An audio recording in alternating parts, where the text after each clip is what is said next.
Well, so the way I think about or look at developing confidence is to separate, in the first place, to separate the inner confidence from the or the internal from the external confidence. What I mean by that is there's self-confidence, which is sort of that belief that we can figure things out, that we're able to learn and grow, and take on challenges and have resilience. So this is how we feel about our ability to do life. In good times and in challenging times. So in somewhat of in a nutshell, right? The external confidence to tackle something because we've done it before. So for example, for us to have this recording, I'm pretty confident that we're going to do a good job because I've done this before and you've done this before. We know the technical setup.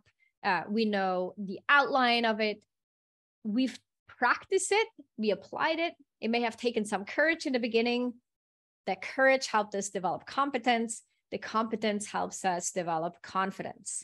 So courage, competence, confidence is a really nice loop that the more that we build it, the more confident or apply it, the more confidence we will gain, and the less courage it will take to do it over and over again. Going back to the conversation around feedback, it may take a whole lot of feedback and a whole lot of courage to give feedback the first time around. Then we realize, oh, that wasn't so bad. That was actually a really insightful conversation. Next time, I will feel a little bit more confident in my ability to give feedback, and it'll take a little less courage, right? That spiral keeps going and going. That's the external confidence. When it comes to presenting, it's a really good one because a lot of people present only once in a while. Yeah. Right. And so if someone was in that mode of having to present every week, they'll soon get better at it because their external confidence because they practice more. And so their external confidence will grow along with that. But when we only do something once in a while or haven't done it at all in the past, we have to rely on our self-confidence that we will figure it out or we're going to be okay. And a lot of that is the internal dialogue. So understanding what are the thoughts that make me feel anxious? What are the thoughts that create doubt and worry and insecurity? And then starting to pick those up, those thought patterns and beliefs, and start to slowly reframe them so that we start to develop greater self-confidence. A part of that is also to recognize achievements that we've had in the past, to highlight resilience that we've demonstrated, to develop that greater sense of self-worth. There are a lot of possibilities of feeding into that will then help us create a higher self-confidence. Yeah, God, I love this. I love the way you unpacked that. It's very clear. And I've been fascinated with confidence for a while. That in the internal dialogue piece, kind of getting a handle on that and being able to trust yourself no matter,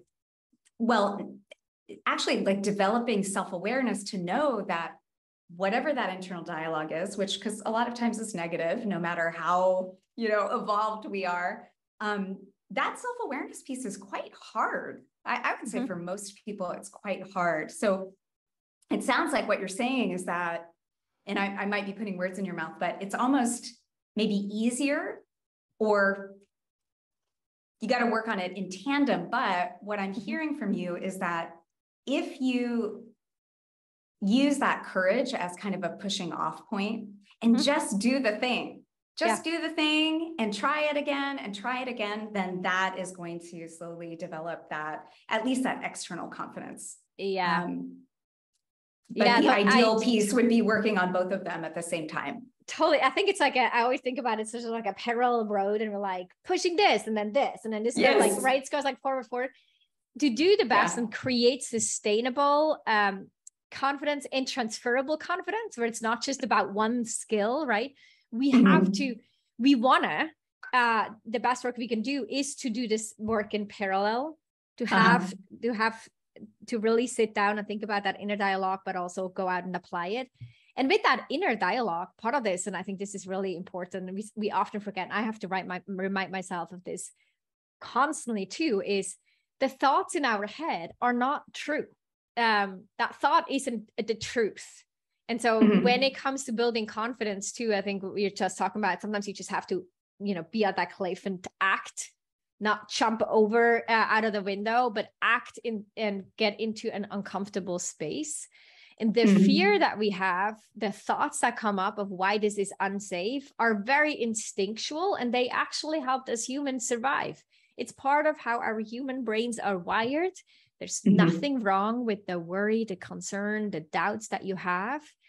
That listening to them is the problem. Having them, it's not the problem. And I think Right. sometimes we try to not have those thoughts, and we think if I have them, then something is wrong and I shouldn't do it. And I'm saying, no, Yeah. that's the wrong conclusion. We all have them. And then the choice that you have is, what am I going to do with it? I'm going to listen to it. I'm going to supervise my brain and overrule those instinctual thoughts and go do it anyways.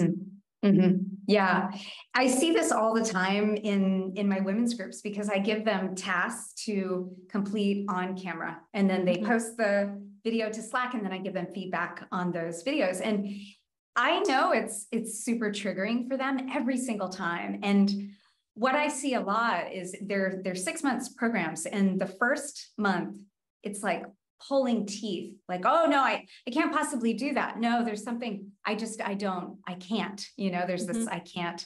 So there's no courage to try this new thing. There is the belief, like you just said, the belief that the other thought is true. Like, actually, I can't do this, and therefore I'm stuck over here in this eddy, and I will never rise above. So yeah, I love what you're saying. This is so very clearly packaged to me. And I love the idea of courage. I mean, just that word by itself is so evocative of so many things. How would you say your confidence level, or maybe the right question is, like, how do you notice yourself, or how have you noticed yourself change the way you, I don't know, what am I trying to say here? Let's go more the communications route as it relates to confidence, because communications is a lot of the times where you can demonstrate confidence, and you can show that I feel internally good about myself, and I trust myself to do the things, whether I have competence in that thing or not. So have you personally noticed, or do you notice with the people that you work with, that as their confidence grows, somehow their communication style changes? Yeah, there's a level of certainty that comes from having done things in the past, and, really being able to have that exterior, or develop that external confidence. That develops a greater sense of clarity in their communication, or helps develop a greater sense of clarity. And yet, I would also say there are certain patterns in the way that we communicate that are hard to break, even if we feel more confident, or we have greater confidence in something. The M's and the S's, or the body posture, those may simply be behaviors that we've developed over decades. And they may be hard to break. I know people, and I've worked with people who have a really strong level of self-awareness and confidence.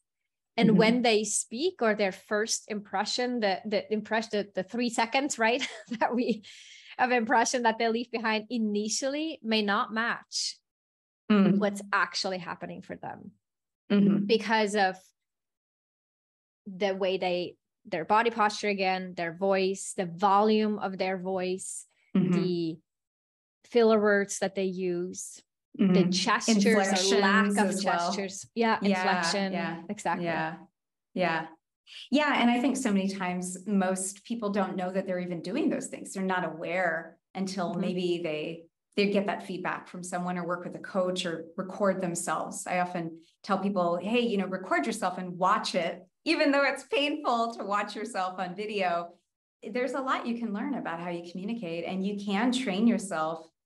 Really, the first step is about awareness. Oh, I noticed I say a lot. Oh, I noticed I say like a lot, for example, and just noticing, and then slowly taking them out or adjusting without hitting yourself over the head all the time, because that doesn't help either, right? Yeah. Yeah. And I think there is a bit of a gender difference too. Speaking of broad strokes, there's the men who often have deeper voices, or they're taller, and they may actually not be more confident on the inside, but simply by the way that they show up and present themselves, we think they're more confident. And so therefore we put more weight on what they're saying, because it comes across as if they're very clear and they're very sure about it. Versus someone else, a woman potentially, who has a higher pitch and may even be sort of socialized to say things such as, if I can ask a question, or you know, can I share my own opinion, or really those qualifiers that we add to, and apologizing and all those things. Yeah. And then if that, and she may be smaller in size, and she speaks up, even though she is equally, if not more, confident about what she's saying, the way it's received on the other end, right? Her message, including the nonverbal communication, goes into that black box and it comes out on the other side.